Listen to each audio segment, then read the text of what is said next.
maybe in a positive sense, agitate you to be the better angel, to be your better self. And so the Office of Intercultural Relations that Moses and Hamza and I are part of are honored and thrilled that you're here and to visit us on this interesting journey on expression. What does that mean? Um, when we have to express, or when we express our core beliefs and values, and how it may not align with another. What does that mean? How does that look like? Not only within our university community, but also on our national landscape. And so for those of you who are wondering what OIR is, I'm just going to give you a little bit of a peep into our world. And then immediately following the video, you will be in the wonderful hands of my dear colleagues. And they will take you on a journey. So enter this brave space, enter this free space, and let us begin the journey.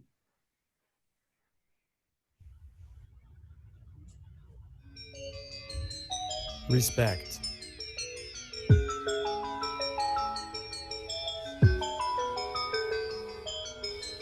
Engagement.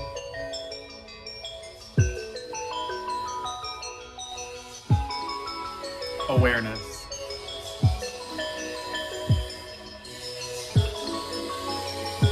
Learning.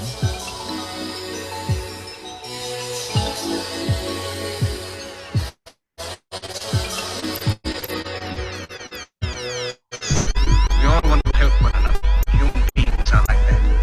We want to live by each other's happiness, not by each other's misery. We don't want to hate or despise one another. In this world, there's room for everyone. The good earth is rich. It can provide for everyone. The way of life can be free and beautiful.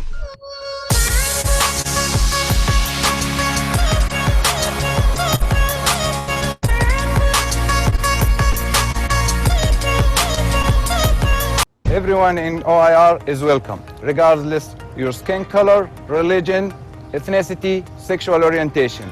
Connect globally and engage locally. OIR is an environment of love and support where anyone can grow to be their true and authentic selves. OIR is the hub zone of diversity. Working in the office, I see so many people from different backgrounds come around, and it's just such a beautiful mixing pot. OIR helps students be more open-minded and expanding their minds to hundreds of different types of backgrounds and cultures. OIR to me helps foster growth in not only students, but to the whole community around us. During my time here at Old Dominion University, I've learned just as much outside the classroom as I have within, in part because the Office of Intercultural Relations really encourages students to own and be proud of their true identity and share those experiences with others on campus.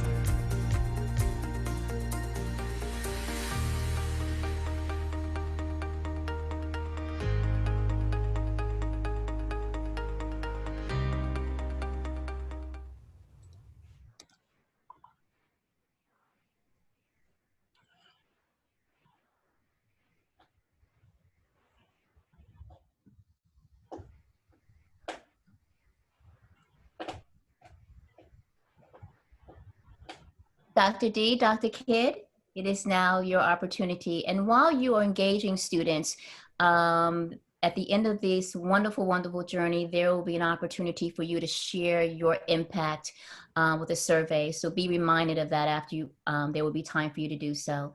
So take it away. Thank you, Lisa. I'm gonna go ahead. I'm Dionysia Mata Rogers. I go by D. I work on campus in the Web Center where I am right now. Leadership and Student Involvement as the Associate Director doing leadership programs. So I'm really humbled to be with you, to be able to contribute my little piece to this really important topic. Jennifer? Okay, good morning, or I guess it's good afternoon now. Good afternoon, everybody. Welcome. My name is Dr. Jennifer Kidd. I teach, so I'm faculty in the Department of Teaching and Learning in the College of Ed and Professional Studies. And so that means I help prepare future teachers. And Dr. D has been the expert that's guided me in my knowledge of free speech over the past, I guess, 6 months that we've been planning this, because it's been rescheduled a couple of different times. So I'm very excited to be here with you today to discuss this topic. And we're going to use some new technology. So what I'm going to do is I'm going to share my screen with you right now. And we're going to use a technology called Pear Deck. And so you can do this either on your device, so on your phone, or you can do this on your laptop, whichever you prefer. But I'd like you to go to the website joinpd.com, and then it's going to ask for a code, and you type in this strange code. So go to joinpd.com and then type in SUGQQD.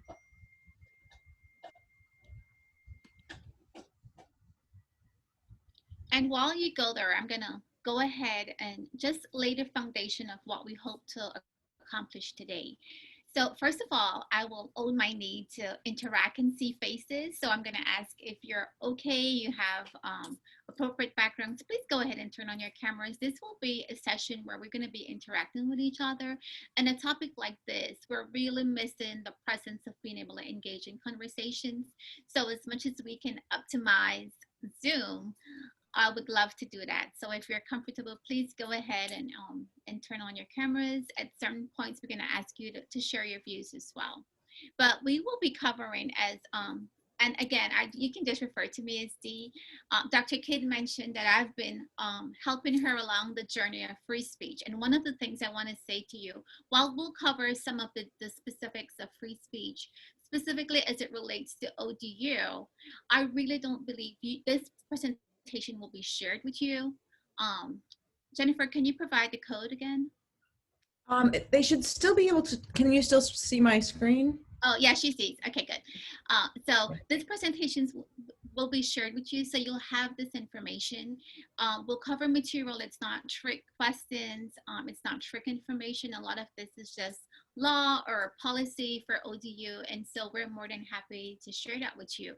Where we really want to engage is where we get into that discussion point and learn together how we can create better spaces, as Lisa mentioned, both on campus and within the community around the country.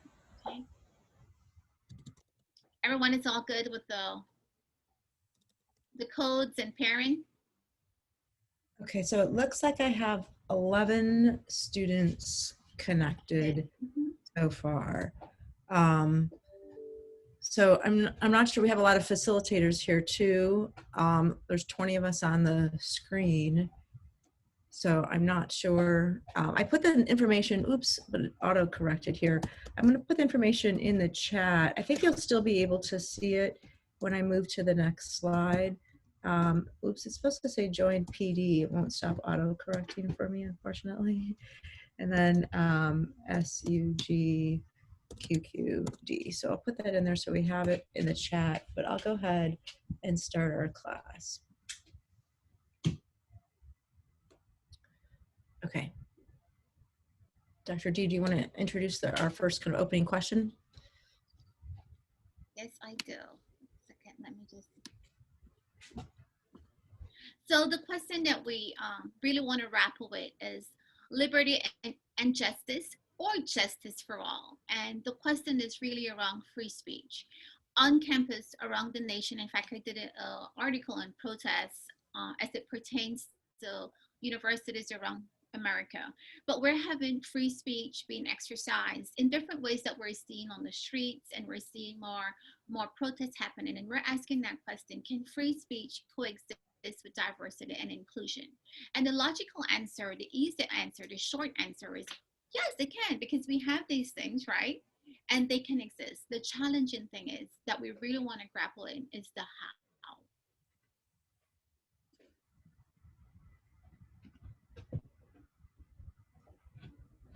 So what say you? Do you agree with this position? Do you disagree? What's your response to this question?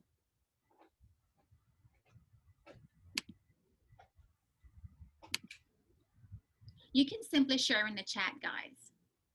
Yeah, so we were hoping you would just type something in the chat, maybe a word that comes to mind or an idea. Can we have free speech at the same time that we have diversity and inclusion? Or are these two ideas necessarily in conflict? So when we have free speech, is somebody always going to be not included, discriminated against, not valued? I like that that point, Kim, and we'll cover some of the basics. Yeah. And of course it can exist, right? So we're gonna spend some time exploring the how. Yeah. Of course we have both, right? But it's the how, the practice of it.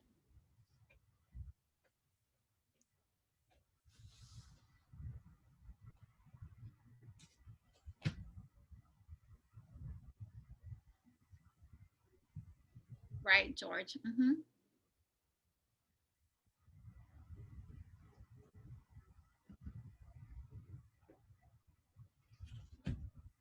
So as usual, it's usual that the folks who are, you know, in agreement or open-minded that tend to come to these sessions. So oftentimes it's kind of speaking to the choir. The important thing is that we're not just speaking fact system, we're engaging in that discussion. So really looking at your views. One of the things that we discovered when doing research for this presentation is that who you are, your own experience, your own demographic factors really tend to influence your views on free speech. So we wanted to just include some statistical information that we found from an interesting article showing some of the differences and opinions that people have and how that intersects with who they are, with their identity. So 68% of students say that the campus climate prevents them from expressing their true opinions. And these percentages differ based on your political affiliation. So while only 62% of Democrats agreed with that the campus climate limited their ability to express themselves, 70% of the independents agreed, and 83% of Republicans agreed. So again, interesting to see these intersections. You know, when thinking about whether or not students support free speech restrictions, most students don't, right? That there should not be limitations or restrictions on free speech. But 41% of the students draw the line at hate speech, meaning that maybe there should be some restrictions on hate speech. 71% of college men say protecting free speech is more important than fostering an inclusive society. Whereas for women, 58% of women said inclusivity should take precedence, right? So your gender is affecting your opinion for many college students. Sharita, did you want to say something?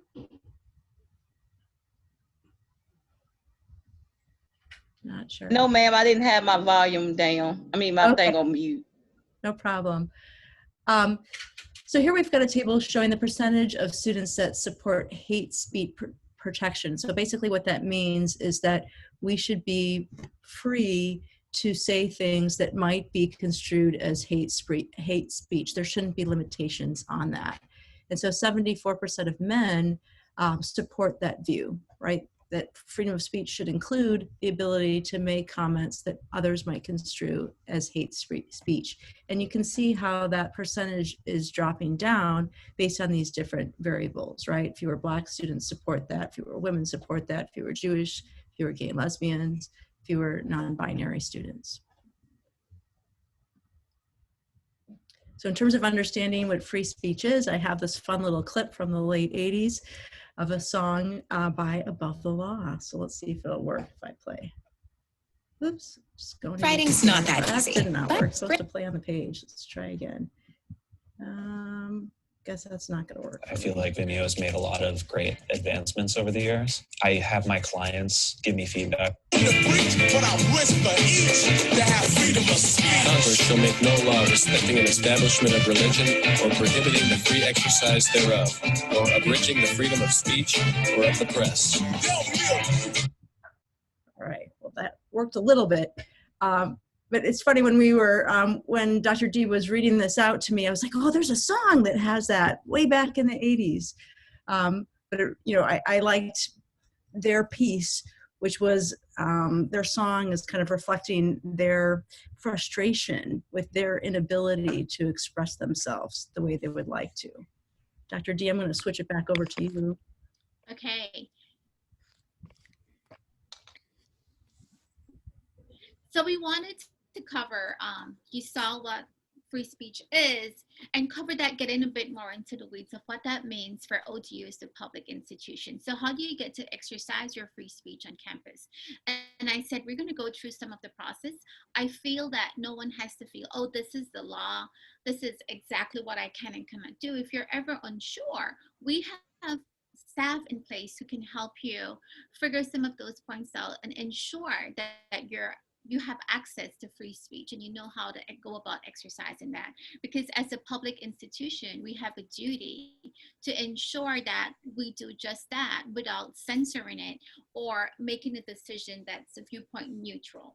Okay, so what that means that we have some parameters in place. And so you might hear a lot. I see some of my old came from higher ed program, right? And you know, we went through the school with our faculty here on campus that talks a lot about time, place, and manner, right?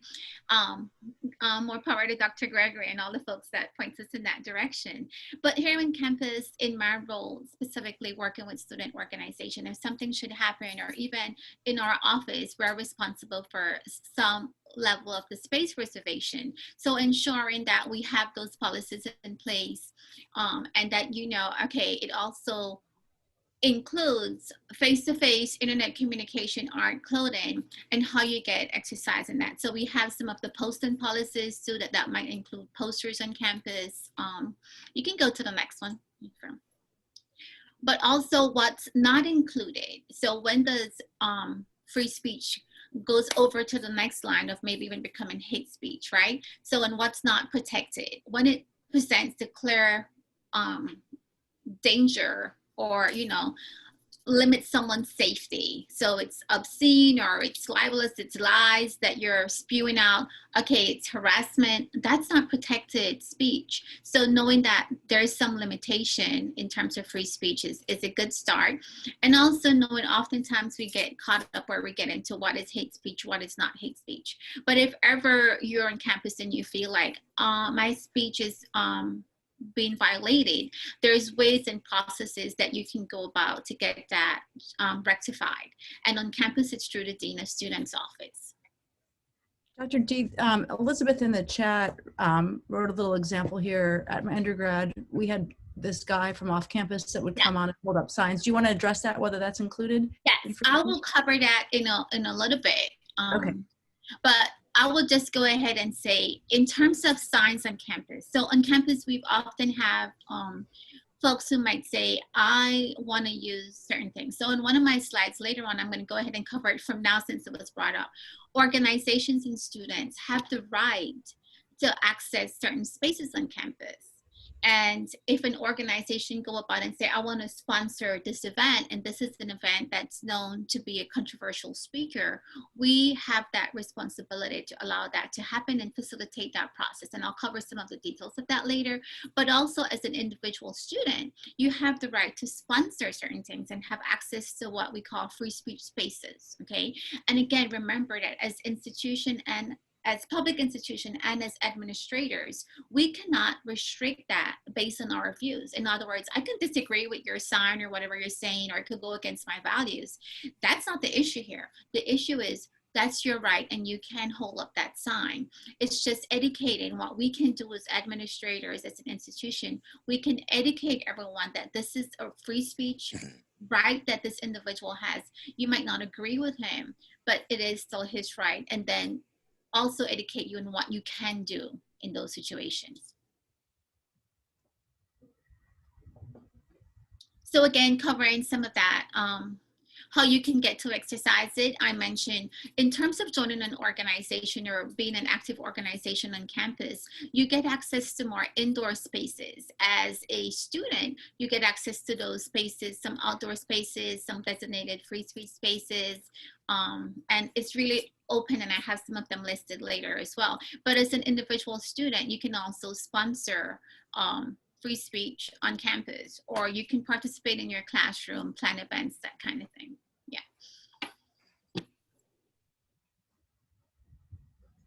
Okay, so we have some questions now for you, 5 questions. And what you're going to do is on Pear Deck, you're able to drag the dot to say what your views are. So we'll be able to see how we compare in our perspectives. All right, can the government or ODU limit or punish the speech. So 5 different scenarios. So here's our first one. Drag your dot. It's a little blue dot, and you put your finger on it just to drag it to indicate whether you think the government or ODU can limit or punish the speech. So an ODU student criticizes faculty on social media. So what I'm going to do now is I'm going to show our dots. Let's see if I can do that. There we go, show responses. Okay, so you can see most of us are saying we cannot limit that, but there's a few people who aren't sure and they're moving around in real time. Dr. D, do you want to tell us the answer? We can, yeah, the very obvious one. We cannot limit it. It's a free speech issue. We cannot limit it. There could be some repercussions depending on. Let's go to the next one. Okay, an ODU student starts a website for students to anonymously say hateful things about other students. So can ODU limit that or not?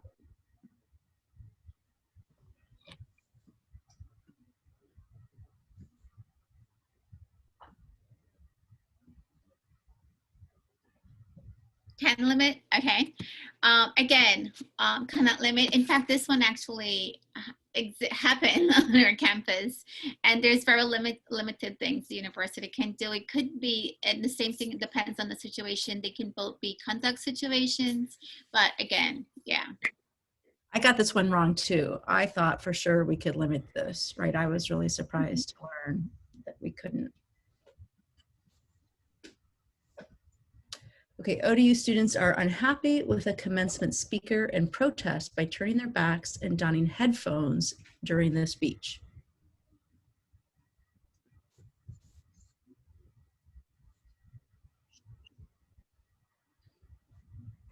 Right, again, and this one actually happened at a graduation ceremony, not for ODU, but yeah, there's not really a whole lot the institution can do.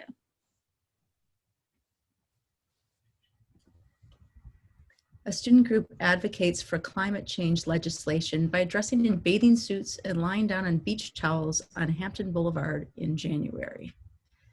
You'd think they'd just be cold, right?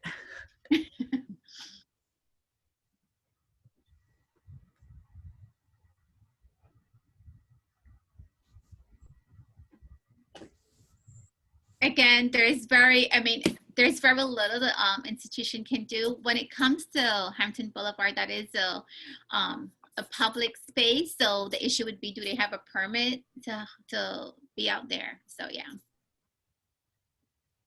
And they would need a permit, right? In order to yes, we do need a permit to do, even as ODU, when we do activities out in Hampton Boulevard, when we block the street, we need a permit.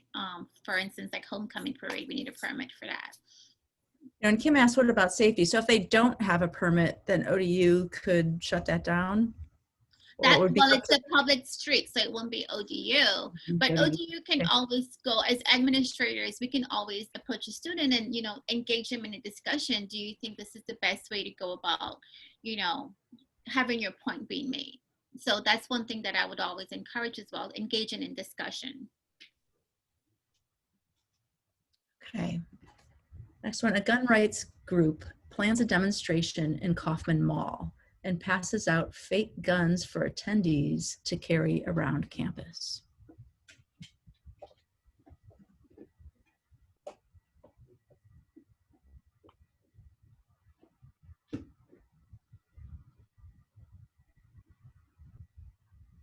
Right, so this one, we got more response on the side of can punish. This one is a it depends kind of situation. It really depends on, does someone perceive it as a threat or brandishing a weapon, or do you incite fear?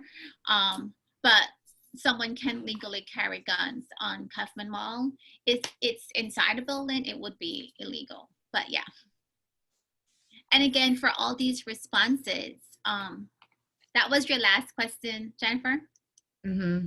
So for all these responses, what I say to, and for any situation that might be happening in your organization, part of my role is working specifically with student organization when you have these circumstances.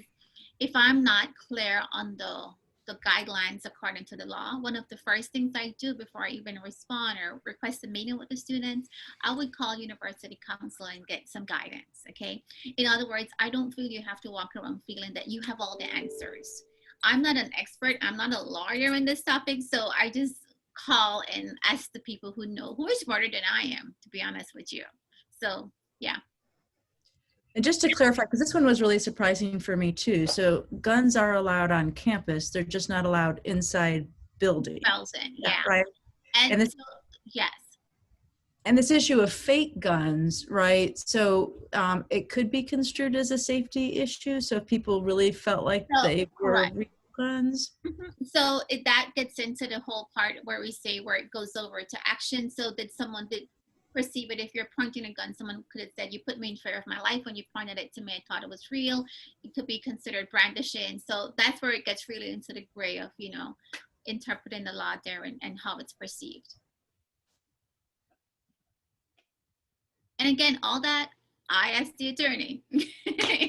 And so specifically on our campus, for instance, I encourage you to be aware if you're doing events, activities for a group, or you have a situation, know the policy, know the law. It's just some of these things are just a Google search away, but specifically on campus, I encourage you to know that we have a website dedicated to all of our policies. So you can simply Google demonstration policy from the university's website, and you will get the most updated version of the demonstration policy.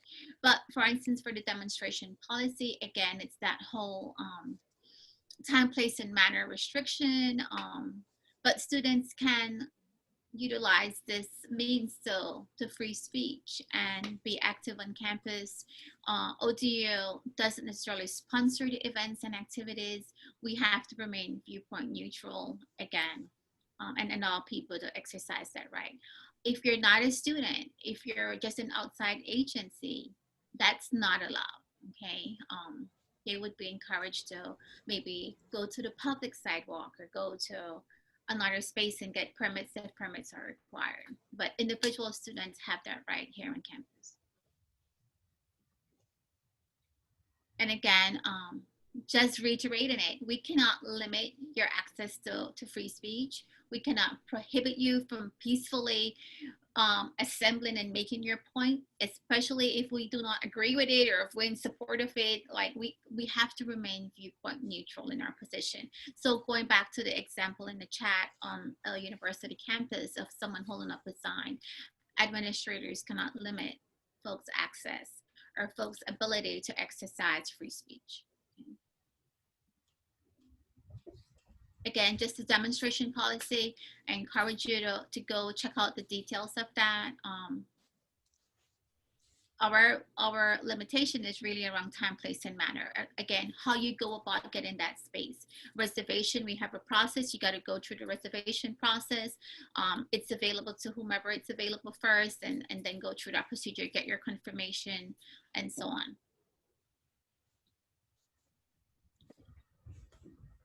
Again, just providing you more details. Some of this is a little different because of COVID, but just giving you some of those spaces that you can have access to and some timing. Again, some of the timing and stuff is a little different due to COVID, but normally you'll be able to just go and get access to all this information, and you still can.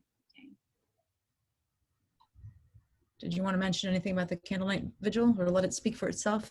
Yeah, that speaks for itself. Again, it's nighttime because it has to be dark. So again, not prohibiting, but making like what a reasonable person would think, you know, to have a candlelight vigil and say you can only do it during daylight hours. Like for instance, the protest, we can say, okay, that's a safety issue. But for the candlelight vigil, of course, it's a candlelight in the nighttime. Yeah. Controversial speakers. And again, this one goes back to the student organization and their right to exercise and host free speech and host events on campus. Some of these events are known to rack up some costly figures for institutions, but the organization again would be responsible for the general cost of what that event would normally be affiliated with, and the university would have to kind of figure out the security matters around those events. Again, you can get more details. We have all these things posted, and we would meet with the student organization. If it's a very controversial situation, the administrators would be the one that would be coordinating with that event space, with campus police, with if they need to get in additional security for routine events on a routine basis. At times we have to get additional security from off campus to assist us with making sure events happen. So it would be no different for controversial speaker or free speech events. Our posting policy, again, it's not just verbal speech, but also our posting policy. We have to remain viewpoint neutral. And a big point I want to make with this is that making sure that you are aware that we can have policy and then it's practice. So it's about being consistent with some of our practices. Some institutions get caught up with this around consistency. In other words, they might have a policy, but they only want to use those policy when it's within their favor, or when the content is when the content goes against their views, then it's like, oh, here's the policy. No, you got to be consistent with the practice of those policies as well. And the policy for Web Center is very detailed. I think we kind of beat this one, right? The hate speech, when it goes across the board to action, when it's speech, it is speech, and people have a right to say it, even if it makes some of us uncomfortable. Okay? Or if we might outright disagree with it. You know, we've had events on campus where people say things or host things, and many of us might not agree.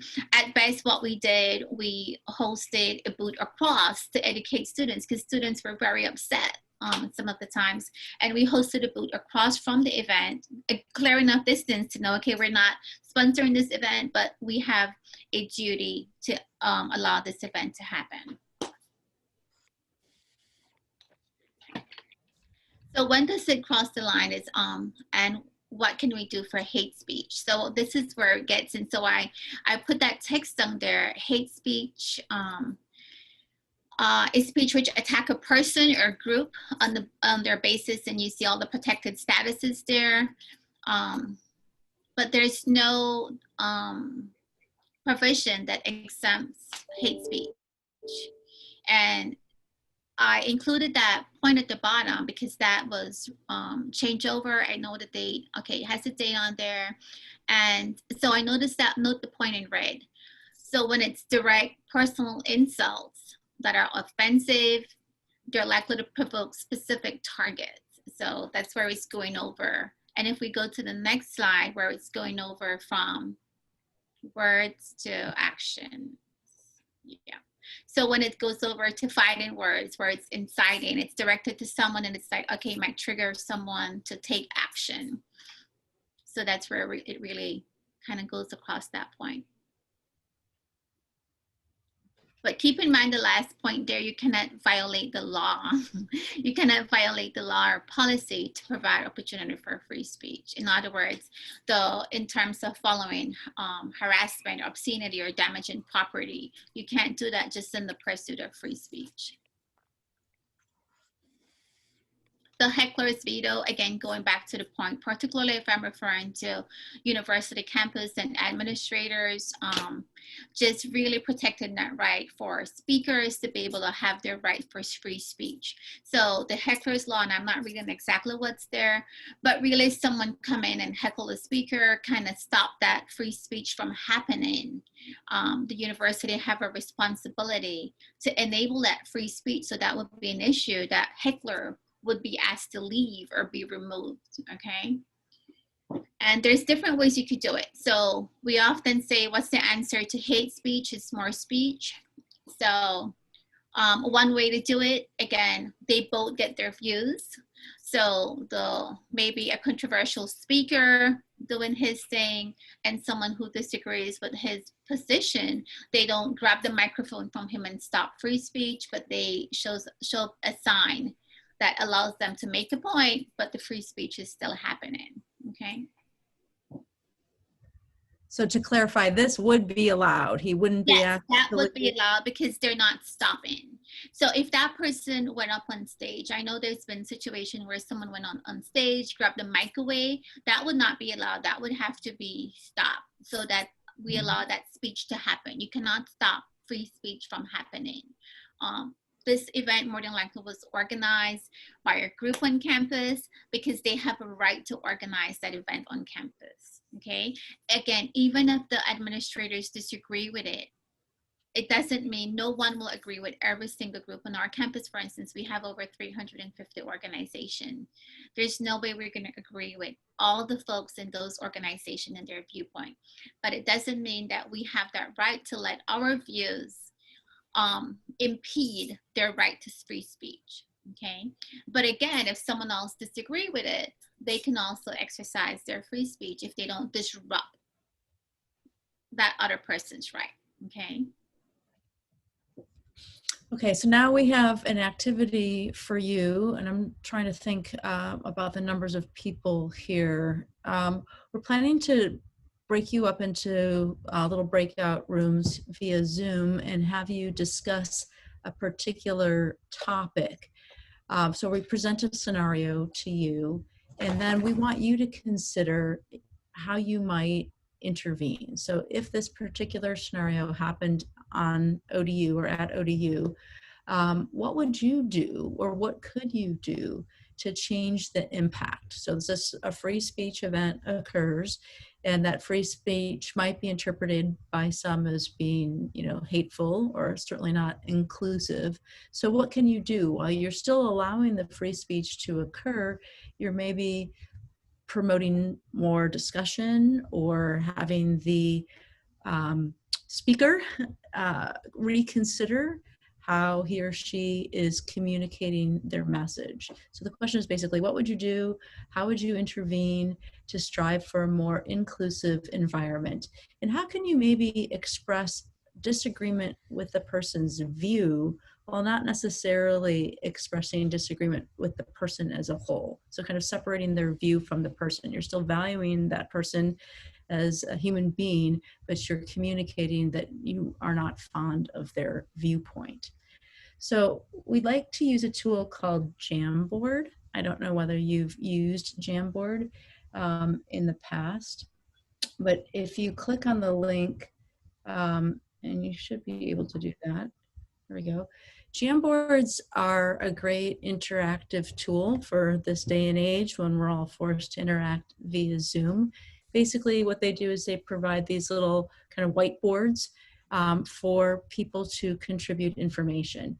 And so I have topics for up to 6 breakout groups. I'm not sure, maybe we can still do 5 breakout groups, but there won't be a lot of people for you to talk to. Maybe we'll just have 2 or 3 people per group. And so you'll discuss your topic. A star football player posts racist and sexist statements on his Twitter account. That's the topic for breakout group 1. So there are different Jamboards here. So depending on what breakout group number you're in, you're going to go to that number in the Jamboard. So let's go back to 1 and say that you're in breakout group 1. So then this is your topic. And now, of course, you're in a breakout group. You can open your mic and talk freely with your partner. But we'd like you to also take some notes on your topic in terms of how you would intervene, how you would respect free speech and promote inclusivity. And you can do that by adding a sticky note. So you can click here and add a sticky note of whatever color you like. So I'll just put sticky note here, right? Save, and then you can move your, or stick note, and you can move that around. You can add an image. You can add a text box. You can, I think the laser, yep, I think that disappears. So when you're explaining it to us later, when you're presenting it to us, you could use the laser tool. And I think the circle, if I remember right, it's just basically another another form of text box. So we'd like you to add a few items here that suggest what your plan would be. And in about 7 minutes, we'll give you 7 minutes to talk in your groups, and then we'll come back as a whole group, and we'll have each group present to us what they envision as their solution or how they might approach the particular occurrence that relates to your breakout group, right? So just to reiterate, you're going to be in a breakout group, the number, you look for the number of the breakout group that you're in, and that should correspond to the Jamboard that you go to. So if you're in breakout group 3, you go here to Jamboard number 3. and then you'll have 7 minutes to talk with your partners and create some ideas. And when we come back together, somebody in your group, and you should decide who, will be in charge of presenting your ideas to the whole group. So questions about the logistic or technical process here. I do see some people were able to get in, so you want to make sure you're able to click that link and actually get to these Jamboards. Yay, okay. So what I need to do then is create your breakout groups. I'm going to stop sharing my screen for a second so I can do that a little bit easier. And am I host? Yes, you are. Because there is not a button here for breakout groups in our Zoom session. You have an option that says more. It might be under the more if you're not like in full screen. I don't have an option for more. It could be that when this breakout group was set up, that the little boxes weren't checked for the option for the breakout groups. I didn't think to check that ahead of time. Let's see. Invite. I don't think that's something I can change midstream while we're in a breakout, while we're in a Zoom session. Okay, so workaround for that. Gosh, well, I think what we could do is then maybe you could still use your Jamboards. We can assign you to groups manually. But then you wouldn't be able to talk because we'd all still be here together in the same breakout or the same meeting. If you swapped the host, might it have the option? If you like swapped someone else to host and then swapped back? Yeah, I think so. I think maybe Edward or whoever created the Zoom might be able to do it. Okay. Is it you, Edward? Yes. What's your question, Doctor? So there's no option for me to create the breakout rooms. I should have checked this at the beginning, but I didn't think to do that. So you could take back the ability to host and see if you're able to create the breakout rooms. But I think that this might be, since whose meeting is this? Is this Moses? Is this your meeting? Mm-hmm. Okay, it might be. Have you ever used breakout rooms before? Yeah, I think so. I've given Dr. Danisha the host. If you can just give it back to me. I gave it to Jennifer. Jennifer, you need to give it back to him. Let's give Just click on his name and go more and make him host. I have the options to rename or edit my profile picture. I don't have the options to return the host. So you might have to just reclaim it. Click on participants at the bottom. Then you'll see Edward's name. Click on his name. And then you should see more. Oh, his name instead of my name. Yep. Yeah. Okay, sorry. No, you're fine. Okay. Old Dominion University Online. This is Julie. How can I help you? Hey, Sorry. Julie. Okay, Moses, do you have an option now at the bottom of your screen that says breakout rooms?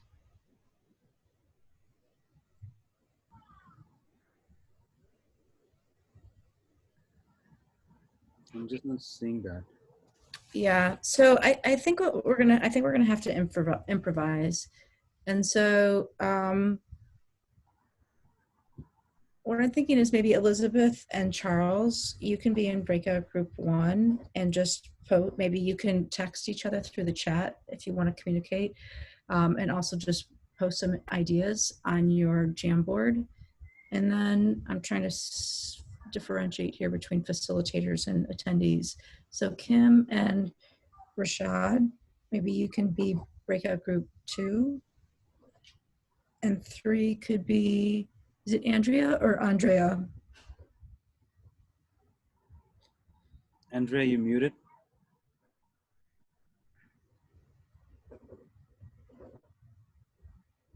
Okay, so Andrea and Cassandra, breakout group 3. And then we can have Rachel, Dr. White, and Devana and George be breakout group 4. Is that? I think you missed Elizabeth and Charles.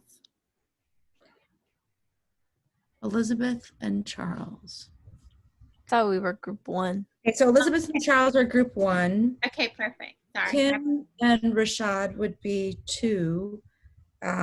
Andrea and Cassandra would be 3.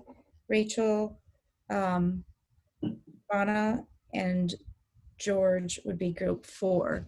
And then the facilitators, if you want to participate as well, we can have Dr. D go into 1 and Lisa go into 2 and Moses go into 3 and Hamza go into 4.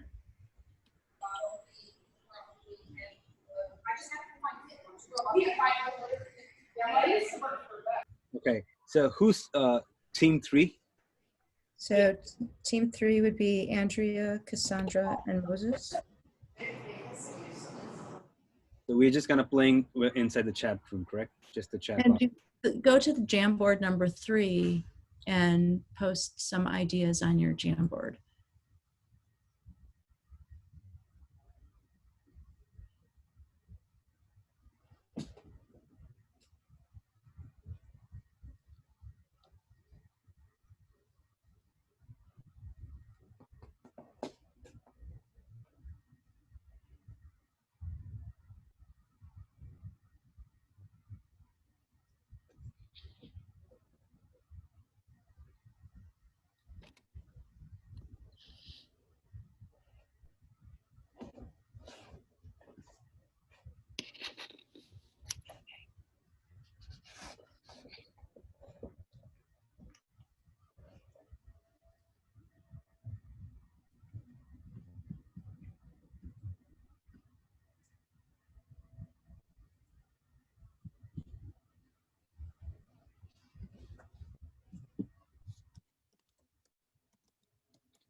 Ms. Jennifer, what is the class code? The class code. SUG QQD. SUG QQD. To join Jamboard, right? That's to join the Pear Deck presentation. I could put a direct link in the Jamboard. I mean, I could put a direct link to the Jamboard in the chat. Yes, please. Thank you. There it is.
Ranking 3 in restricted states.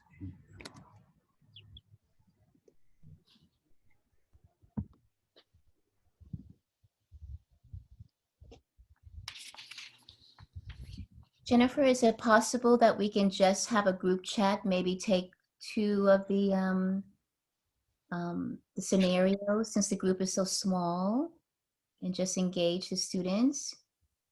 So what do you think, Lisa, if we give them a few more minutes to just get some ideas on their topic, and then we can still go through each, we had planned to still go through each topic. Okay. Then just a couple of ideas, like a couple minutes to get some ideas together. Do you think that will work? Okay. I'm compliant. Folks are posting on the Jamboard, Lisa. They're putting their feedback, which is good. Okay, I think excellent. it really gets at the introvert, so everyone gets a chance to share their views. That's good. That's good. I just want to have time for it to unpack because I really want to focus on the cultural framework and not so much of the policy framework. Yes.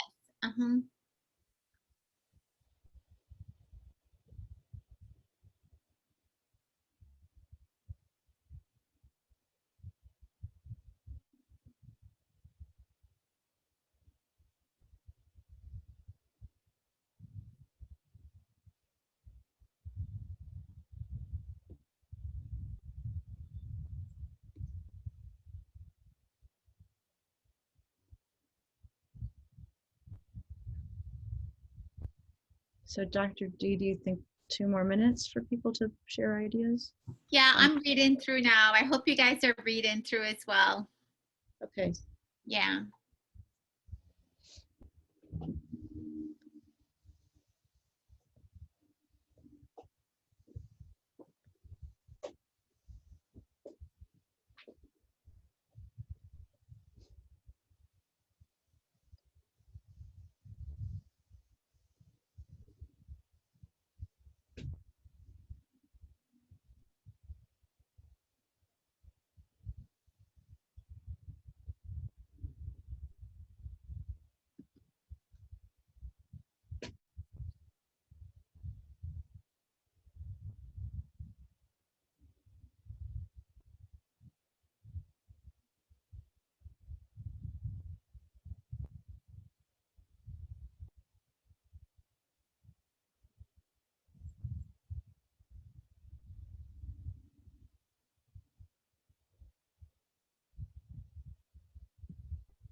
Okay, I'm gonna get started on those. You ready?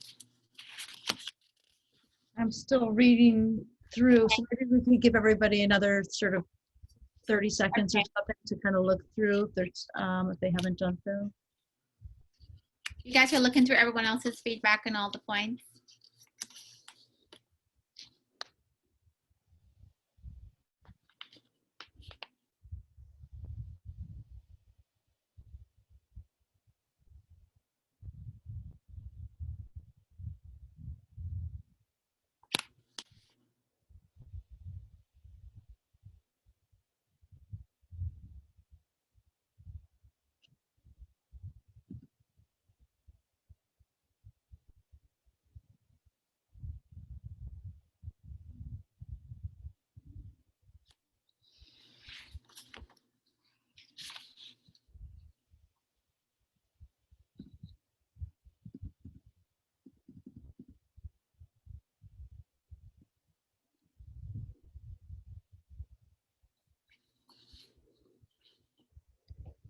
Okay, then I think our idea is to ask somebody from each of the breakout groups, and I apologize that we didn't get to do the actual breakout groups, but somebody from each group to tell us about their ideas. Tell us about your board and the things that are on it.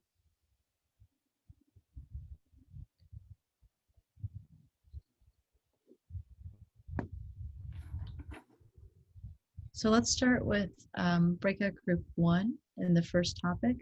Elizabeth or Charles, can you share with us what your thoughts have been?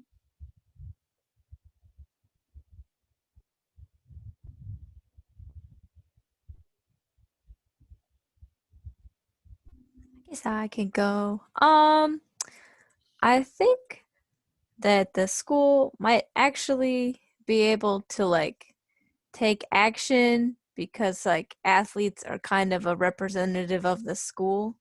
So they would first want to say that like this player's viewpoints don't represent the school. And we also discussed maybe like reaching out to him personally and trying to discuss the impact on his victims. Maybe having an open forum for like students to like discuss how tweets like this like would make them feel. So maybe like he can try to understand their perspective. But I do think that they might be able, either like the athletics department might be able to take action, or maybe the school itself, like just because of the position he's in as a student athlete, he is basically representing the school, because a lot of the times athletes can be used as like, it feels rude to say like marketing material, but they end up on a lot of posters and like I'm pretty sure people like sell jerseys like specifically for college students, for people who are college football fans. Charles, would you like to add something? I think one of the biggest things, what Elizabeth said, is with their status, they're a role model. And I think that they need to understand that. And, you know, we see a lot of kids that get expelled for, you know, making comments. And sometimes it's like, okay, maybe that shouldn't have happened. But, you know, with being in the athletics, he's held to a different standard. I mean, anyone with that type of influence especially should understand what they're doing and how it impacts. I said impacts the victim, and as well, it impacts him. You know, it impacts his reputation, you know, what people think of him, because I wouldn't think highly of someone that did that. He may be the quarterback. I wouldn't feel, and you know, I think that's one of the biggest things, is making them understand what the impact is.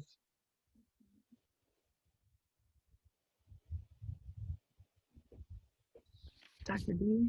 Yes, I agree with those. I agree with both Elizabeth and Charles.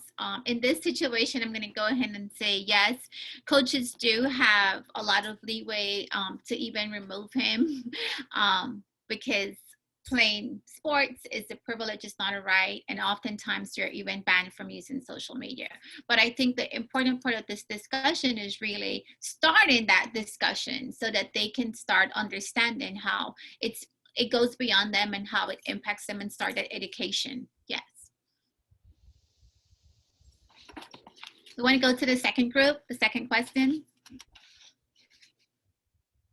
Okay, so a minority student complains on social media that a multicultural center is being used by white students, and this makes him or her uncomfortable.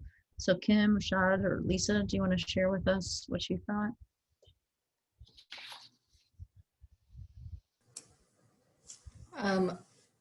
I think one of the comments that we had was we didn't know what the space was like. So, you know, we had to make some assumptions, and we were just assuming that the entire space was being used and nobody else had room to go into that space.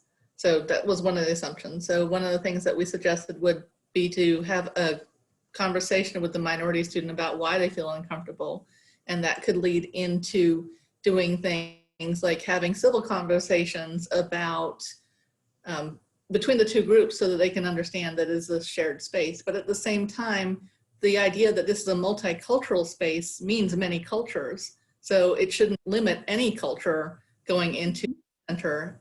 And then one of the things that we suggested would be to adapt the spaces to accommodate smaller groups, so it wasn't as available to have large groups come in and just take the space over and not be accessible to anybody else who wanted to use it.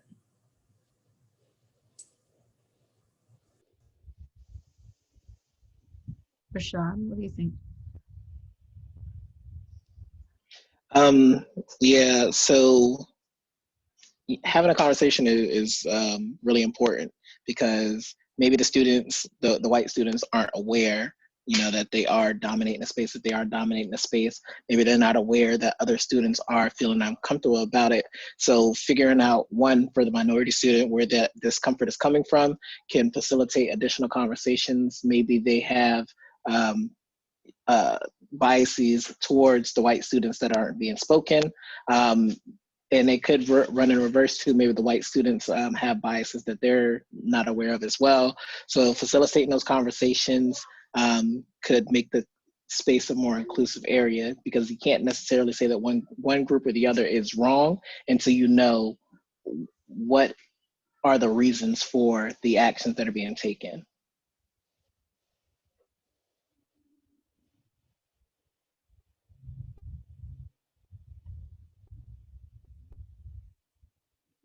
Lisa, do you have anything you want to add?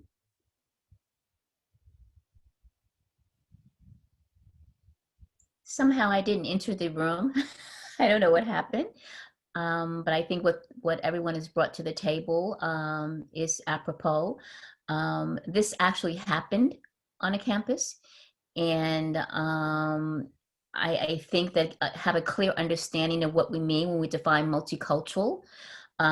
Depending upon what you hear, some may view multicultural as a space for Black and Brown only, and not for all other cultural identities. And so if that person is coming from that framework, one can understand why they feel as though they're being invaded by anyone who is not Black and Brown. And that's not to excuse that behavior, but to understand how individuals define the space and define the identities. And of course, having that conversation, that safe conversation. But this actually did happen. Because this particular student said, when you say multicultural, it's for Black folk, and therefore why are you here? And not using the expansive term of multicultural means every aspect of one's identity. They did not see it as such. This is our space.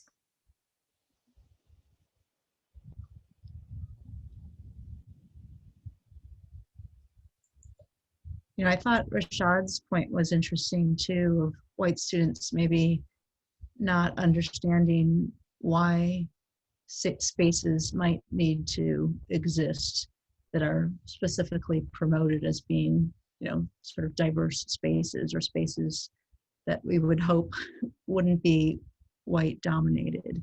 And I think that that's a tricky thing sometimes for white students to understand, you know, why there's a need for that. And so it seems like having the conversation so in a way that students, maybe white students, can understand that it's hard sometimes, right, to be a member of a group that's not the majority on campus, and to constantly feel the stress of not feeling safe. And so I'm wondering, you know, I don't know, how do we communicate that message in a way that's going to be heard? I also want to bring the flip side to the forefront too. All as a public institution, you know, it's easy, and I also feel that sometimes we have to be allies for those who aren't in the spaces. So as a minority woman, speaking up and say, you know what, all students have access to this space, even white students, you know, and we cannot as an institution limit or alienate any subgroup of our campus. So, and then start that conversation so we can have folks being able to discuss across the table instead of dividing. Mm-hmm.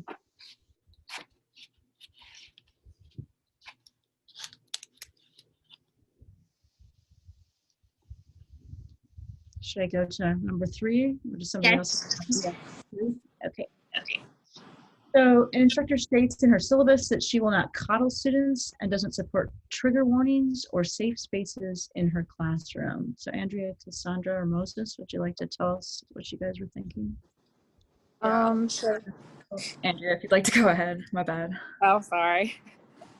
I guess everybody couldn't see what I wrote, but I can see both sides, where people who may be easily like triggered could take too much of the class time by having the teacher constantly like having to appease them because they're being offended by what's being said. But I also can see where some students may take that too far and try to say things because they could get away with it, because they're allowed to. So I feel like it's one of those situations that unless it becomes an issue, they could just allow the teacher to say that until it's an issue. And then if it does become an issue where, you know, people are saying things that are actually like crossing the line of being offensive or harmful, then you either need to go to the teacher or possibly go above them to get it resolved.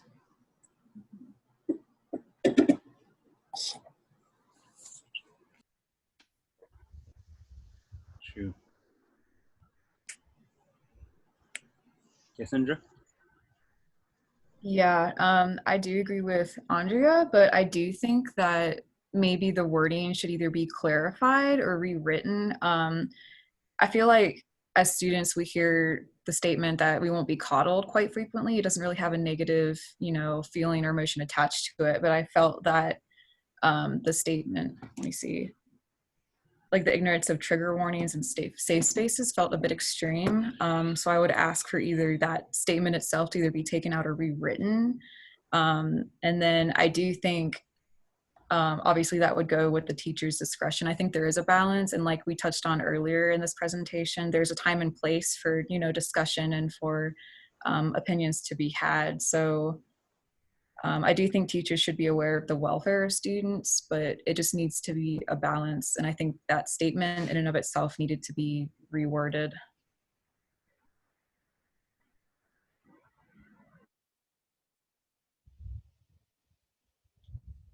Moses, I think you're muted. Did you want to add?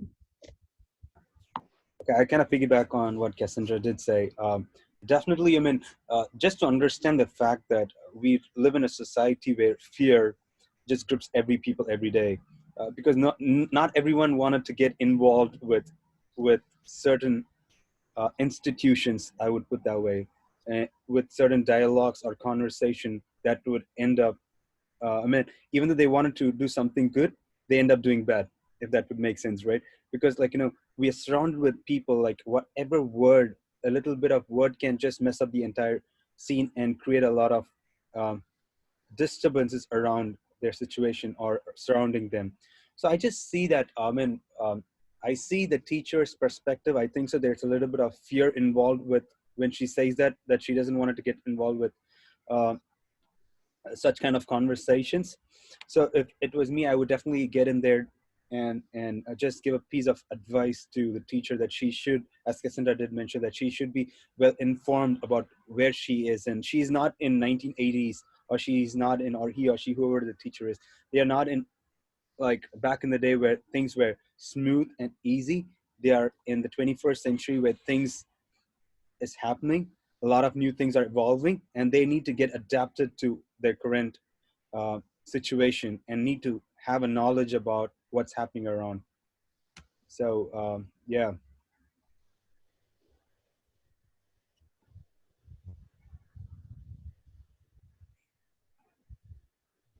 I think, was it Cassandra who said that she didn't like the written statements in the syllabus about not supporting trigger warnings or safe spaces? I think that that's kind of an interesting point, right? That when you put something like that in writing, it feels almost like attacking, right?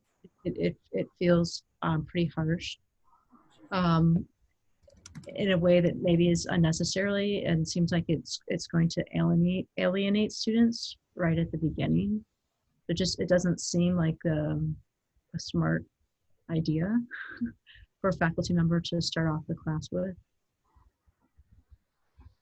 I think we've all been in classes, though, even as students, whatever, where people have dominated the conversation. So I think what the intent of the professor was to say that, you know, this is class time. We're going to be doing this for class time. And the professor could have said it in a very different way, if it needed to be said at all, as Charles pointed out. Yeah, that's kind of how I feel about it. Like, it just depends, because I can see how people would take that as they're not going to be backed up if they like feel offended, or if somebody's like attacking something that they feel strongly about. Like, I mean, you do have free speech, but it should be to a certain extent. But like that's why I see two sides of it, because I can also see where it could take up the teacher's time, where they're constantly appeasing people to make them feel like they're, I guess, like making sure that people aren't saying the wrong thing, but then at the same time, we're in school to learn, and you can't spend all of your time doing that. You need to teach the lesson. So I think it would be a balance of it. It would just depend on how the class would be. But I feel like in saying that, he's almost causing more issues than there need to be. Do you want me to say, or you want to say anything, or should I move to number Just 4? move and I'll summarize at the end to save time. Okay. Mhm. I think we have just one more. So Yeah. Precaution 4, a contributing editor of a college blog publishes an article endorsing a policy requiring trans people to compete on sports teams that match the sex on their birth certificate. I didn't see that there. Rachel, Devana, or Jordan, Hamza?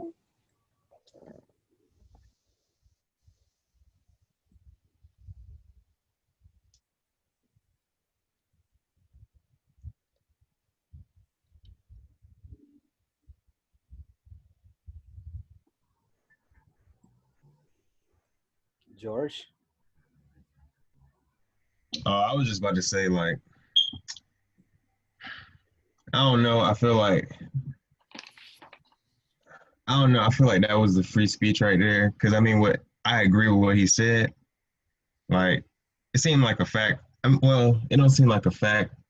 I guess it does seem like a fact because men are always gonna have an advantage over women, no matter what it is. And even if they do decide to do that type of transition, they still gonna have the same advantage. And I just thought that maybe they need to compete in like a different league or something like that, or the women might need to approve competing against a transgender person, I guess. I don't know. I mean, I felt like what he said was, or what the editor said was not really that bad.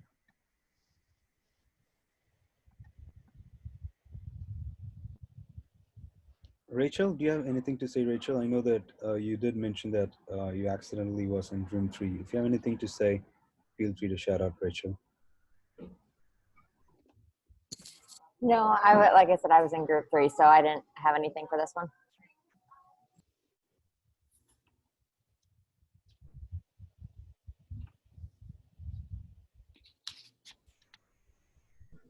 Julie, do you have anything to say, Julie?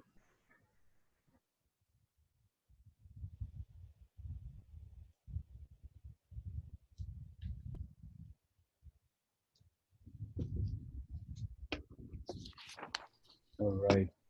Okay, I do have, if everyone had a chance to share, I will just have a couple things that I wanted to share and maybe see if we can have a couple minutes maybe to see how we can take the conversation here at ODU. So in case of the faculty, yes, I agree with what you guys say. At the end of the day, saying you're gonna do something, it's not doing it. So the faculty does kind of like free speech, what George said with the student as well. Student have a right to voice their opinion in the newspaper. If it's an employee, it's a little different. That employee could possibly face a situation with employment issues, okay? But yeah, the issue that my position is, how do we all know kind of the cut and dry of free speech, right? A lot of people have a right to say certain things, but how do we take that right when we cannot legislate our way to civil behavior? What do we do, the folks in this room? What do we do to address it so that we can have both this respect for people's opinion, be open-minded, yet have an inclusion? Like the topic said, how can we have both in the same spaces? How can we continue as a society that encourages all voices, right? And not just dependent on who you are, and all people, not dependent on the color of your skin. And so I did a little bit of digging, and I, really grappled with the issue of, this is your right versus this is a virtue. And looking at that, I found some issues, and I was sharing with Jennifer yesterday that my daughter was reading this book by Pam Munoz, and she has the book Echo, and then she shared with me a second book, the book Dreamer, and they're both books talking about folks grappling with issues. The book Echo was war, Germany, and dealing with issues of the American Japanese in California and the struggles that they went through. So dealing with those struggles from way back then, the book, The Dreamer, was situated in Chile, again, a different country, but still the issues of the character grappling with issues of free speech. And as I looked at this and I'm like, well, my daughter is reading this book now in 2020 of some years past. What will happen for you? My position is, what will happen to you? What do you want for your children and your grandchildren to be reading when they're reflecting back to 2020s, 2030s, 2040s? Will they still be grappling with this issue of free speech and inclusion? Or do we want to face the fact and own it that, hey, it's time that blood have been spilled around these issues and we want to present a different situation for them? What say you? How can we uplift this conversation so we're including all? And I'm putting that to you. How can we uplift this conversation so we're including all? How can we really reframe the issue? For my dissertation, I looked at a lot of Bullman and Deal, and he said, when we're faced with an issue, sometimes we gotta when we're in a tangle, he said, spin a different angle, right? How can we put this at different angles so we're seeing different perspectives depending on who we are? Who we are, I think, makes a big difference as we give people a chance to share their story. I reflected on this topic quite a bit and I thought, you know what, depends on free speech. If I'm coming and sharing my experience with you of someone that's coming from a different country that never had the right to speak my voice, just basis of me being a woman or me being a minority, it might change your viewpoint on free speech, right? And if you share your story with me about inclusion, it might change my viewpoint as I'm grappling at opposing ends. How can we get these stories shared? How can we really grapple with this issue and understanding each other, listen with each other when we're in such a divisive time of you're either with me or you're against me, which seems to be the tone of the day. What say you, folks on this call? So I do think that we have to listen to all people. So especially when it's an issue like this last topic where there's a particular group that's being discussed, but it doesn't come from a position of having spoken to those people. And I notice, especially with that topic, that there's always an erasure. It's always a focus on trans women, and trans men are just completely erased.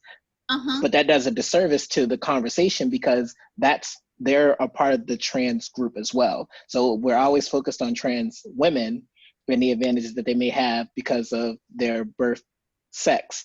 But then trans men are also in this conversation. So that's just an example of how certain voices, certain experiences are erased and we're not taken into an account. So we're not, the decisions, the policies, the actions that are coming out of those conversations with that erasure in place, they're not based on all the facts, based on all the information that we could have to have a better outcome.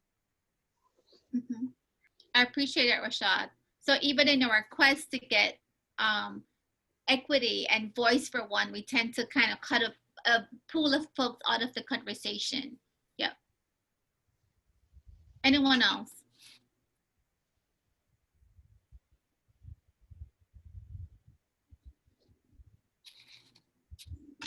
I think it's a pivotal time right now in America, like you did state, where minorities are giving a chance finally to be a voice, but there are less spaces for them to have that voice. So just giving the opportunity and ability for them to share their experience is definitely gonna allow our children's children and our children to have a future that embraces diversity. From an educator perspective, I was thinking about that a lot, actually, Julie, that, we need to put kids, maybe even college students, right, in scenarios where they have to interact with people. And even if it's a role play rather than a realistic situation where they need to learn how to say the words, I disagree with what you said, but still express value for a person that they're interacting with. And I think also the sharing stories, I guess I looked at 3 things that I'd like to see people do. The sharing of stories, the owning of your own story, and then summarizing somebody else's story. Like, Rashad, I hear you saying blah, blah, blah, right? And I'm stating what I'm hearing from him. So I'm acknowledging and validating his story. And then also getting used to being able to say these words, I disagree, right? Or I've had a different experience, right? Hearing somebody else, but then saying, well, my experience has been different and here's why. Or, I'm not sure I agree with you and here's why. But I think we so often don't have those and aren't willing we don't have the courage, especially in face-to-face encounters, to actively disagree, but still like someone, right? And I think we need more opportunities to practice that. Because I know in my classes, my students don't want to disagree with each other. It's uncomfortable, right? And so we'd rather just avoid them, stay in our echo chambers, stay with the people who think like we do, and not engage in that uncomfortable conversation of saying, I don't have the same opinion, right? Yes. Well, I got the hint from Lisa about wrapping it up. So if you can go to the next slide, but yeah. Am I going back? Sorry, this one? Yes, so you can go to slide 30. Okay, and I'm not host anymore, so I can't share my screen. Oh, you can't share. But if Okay, I'm gonna just go ahead right off. We'll share the PowerPoint with everyone. And I'm gonna say there's some consequences when you go kind of over the top with free speech, and then it turns into maybe even hate speech. But there's some things that you see happening and can happen as a consequence on campus.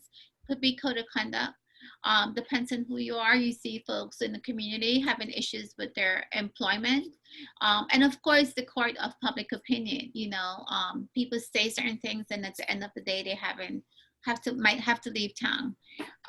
But on campus, there is still that process for you to have access to voice your opinions. And we always say, ODU is the place of inclusion. We do support both sides. You can have inclusion and have free speech. The answer we said to hate speech is always more speech. But for me, I think it's critical to, as I say, it's more speech. I also want to go back to the point of not just having people shouting over each other, where we go back to that heckler's veto, or someone else speaking and then someone else holding up a sign. But really, to me, the answer to the crisis that we're in, I think we're at a time where we have to face the fact. And I mentioned to Jennifer that I'm a conflict mediator, and one of the things that we learn in conflict is really that we have to put a cost when you're selling it to an organization. It's really about economic value.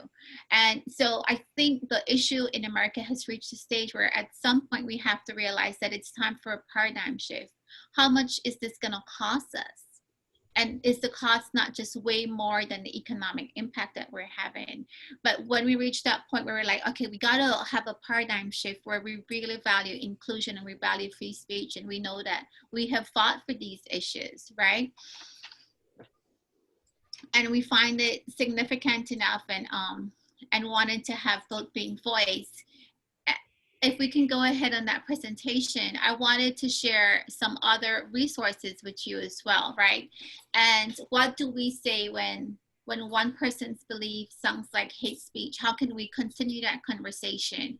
And so one of the resources I want to share with you, and maybe an idea I want to spark somewhat, plant a seed for, is just having those living room conversations. How can we bring folks from different perspectives, different values, different voices to the table so we can start those conversations and get over this crisis that we're experiencing, right?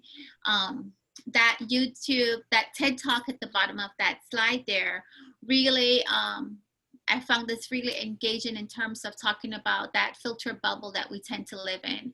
And technology and media and everything else have found this weak spot that we all have as human beings, in terms of those psychologists call it, attrition error. we attribute certain characteristics of others to these flaws, and we're like these people, and so we can then start dehumanizing them.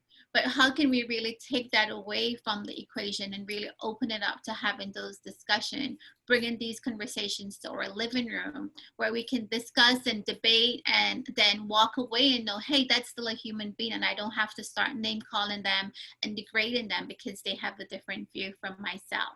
So the media, how do we filter through media and know this is one view, one extreme view, there's another extreme view, depends on what news channel we're watching, and there's also a middle view. How can we really filter through and look at all sides? And so if you just look at all sides, just Google it, you'll see some resources online as well. But technology, as I mentioned, has really found that weak spot. So in our social media, we're finding those and we're following those, and those are following us who agree with us. How can we break this so we can really start having discussions? Because it really do require that we break this bubble that we're in currently. You have the link to the all sides in here. I can end this presentation. So yeah. So I just wanted to share that TED Talk there. Free yourself from the filter bubble. If you have, when you have a chance, just maybe take a look at that, look at the all sides, some extra resources, and just think, how can we as individuals, because we say it's an institution, we encourage inclusion, we encourage free speech, but at the end of the day, you are all Old Dominion University, and it's up to each of you to encourage that and not just say it in words, but actually do it in action as well. Okay. Wow. And I'm going to turn it back over. Thank you. Wow. I mean, this is definitely a never-ending conversation. I mean, definitely. Thank you so much, Dr. Dainisha and Dr. Kidd, for the valuable time. And thank you all for participating. But I want to give you guys a minute. If you all can go to your chat box, there's an assessment link that I've sent you all. If you can please take a minute, and we are going to end this session with a video that we had made for you all to stay responsible and stay safe. So if you can just take a minute, go to this chat link. There's an assessment link which is attached there. Please take that link, and I'll see you back in a minute. Thank you for all your patience.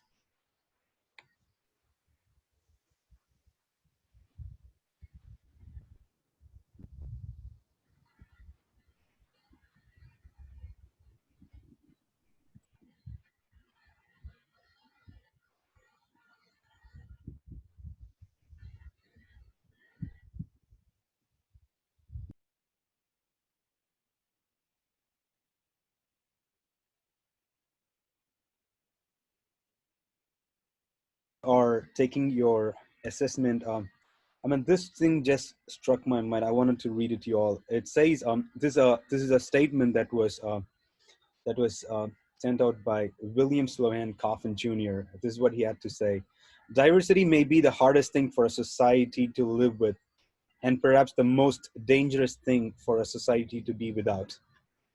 I mean, it is the hardest thing, but still, it is the most dangerous thing to be without. So we all have to embrace diversity. Again, as you guys are taking the thing, I want to take this moment to again thank Dr. Dainisha and Dr. Kidd for, I mean, they've been working on this for like past 8 months, because this session was supposed to take place during the spring 2020, and they already planned to knock it down to see you guys in person. But hey, life happens. But you all are good students. You all are good stewards, making use of the time and still giving your time to participate in the online version. Thank you so much. And thank you, Dr. Lisa, for always being so supportive.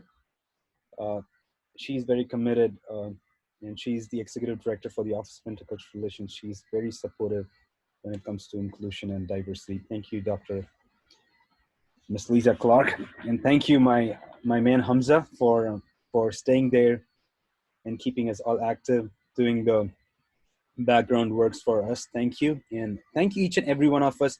If you guys had taken the assessment, I would like to request Hamza to go ahead and play that video. And also, it doesn't matter. I know that you guys have opened the link, the assessment link. Feel free to complete it. even after the meeting is done. Hamza, over to you.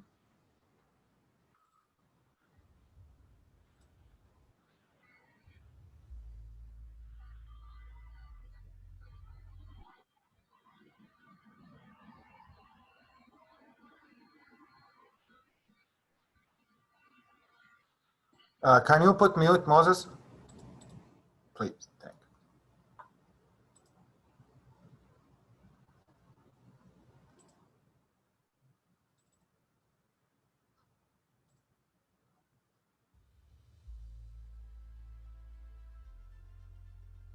Hamza, the audios, we can't hear. Together, we push back fear. Can you click on the top? Thank you. We face daily challenges, but Together, we push back fear. There are times when we ask if life will ever return the way it was. But together, we stand strong. Together, let's face uncertainty with boldness. Together, let's be optimistic about the future. Together, let's face each day with hope. Together, let's care for each other. Together, let's be mindful. Together, let's reign on. Together, let's reign responsibly.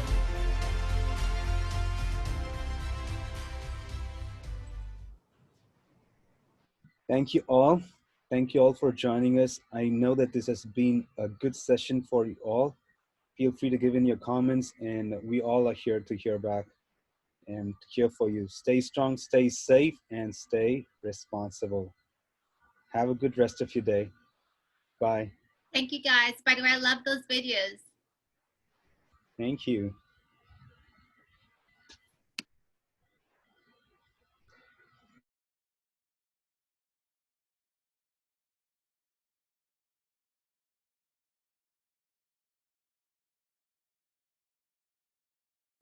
Moses, I was thinking if you want to investigate, I can try to find the link to send you about enabling the breakout rooms for a future group.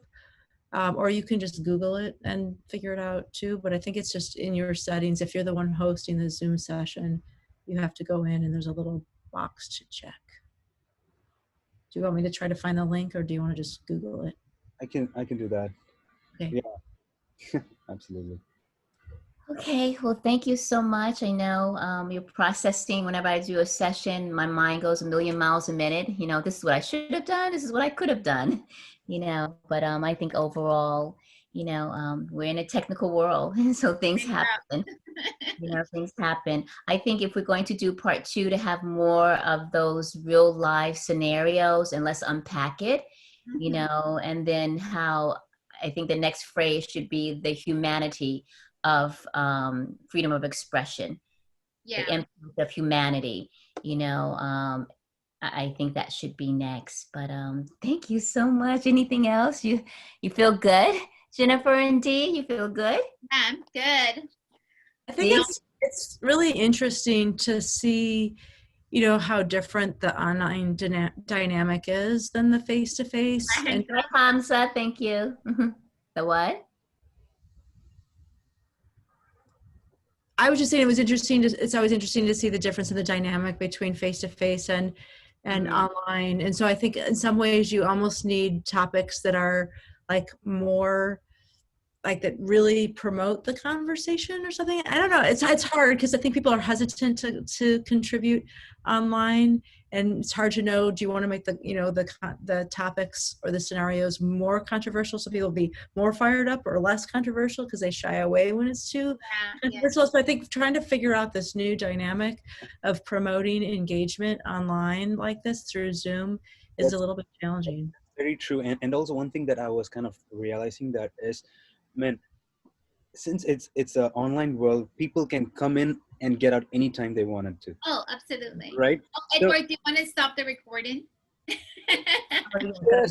Yes.